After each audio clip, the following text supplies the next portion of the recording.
nó nói do dùng một chiếc tàu thì để chỉ cũng chỉ nó có sầu trong nữa để chỉ nói chả cũng hiểu câu cơ. Don't know where you are, cause you're not here. It's been way too long. Bây giờ của họ luôn đã hại nhá.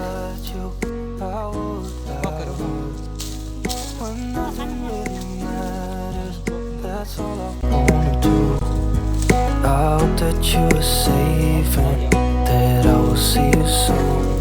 If I can lay down beside you, Quay luôn sợ có thảo có nhá.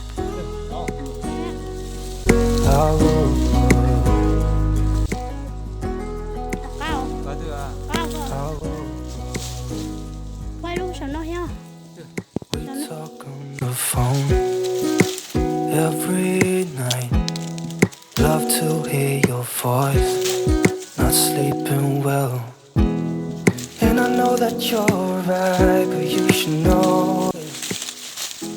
You've been gone Cho tao tao. để tao chỉ cũng chỉ là khi nó dùng một chiếc tàu là có sầu trong lo down beside you.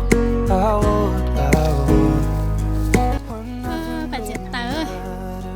That's all I wanna do. Giờ cho bé cháu chỉ một tàn tê. Nó chỉ một tàn tê á.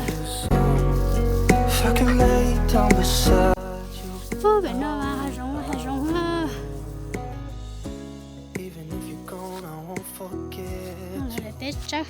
All I know, what I need. chiếc tàu nữa nó nữa bố bị chở hai chúng nó Even if you're gone, I will remember. cho nó dân tông máy phao nó cho dân tông này từ từ chết xì nữa cho nên tôi khởi chết xì nữa Lay down beside you, I would.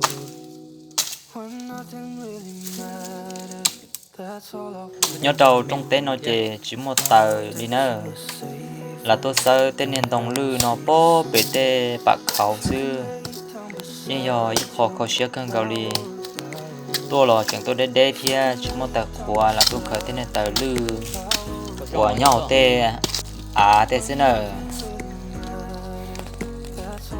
là tôi sợ tê trên đồng nó đó không chẳng tên nó của lời If I can lay down beside you, I would.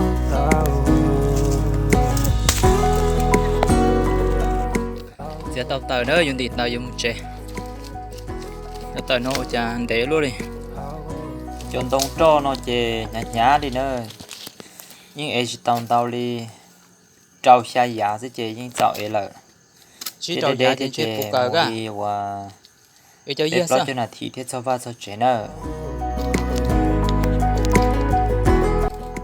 tôi đem bảo đi nó là tôi chỉ tao ý ra trong tàu đi nữa tao thích cho tầng hồng khẩu thì nhà xưa để tao chỉ cút chỉ lo lại tại vì nó dùng mất trong đồ xe của cho nó nữa người cái cáo đi thì giờ chỉ cút chỉ nó mò thì chỉ cá đi nữa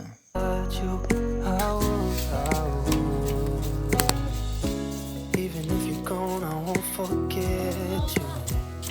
All I chỉ cá cơ nữa chỉ cút chỉ nó Đo ha.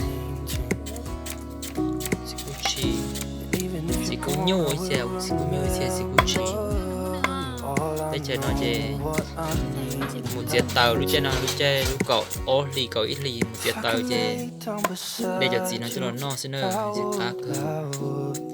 nó chỉ một lao cho nó ta một giò That's all I wanna do. có giọt tiền đề có chỗ của mình tàu mà đi mất trong nó thì chỉ một của mình nữa If I can lay down beside you, I would. If I can lay down beside của số liên liên nữa mới cho là trong đo sơ mà trong của chị nó mà theo ta ó that's all I wanna do. trong của số rồi đây I hope that you're nó mà safe, trong chế được cái nó that I will see you soon. If I can lay down beside nó mà liềm tôi tao nó mà liềm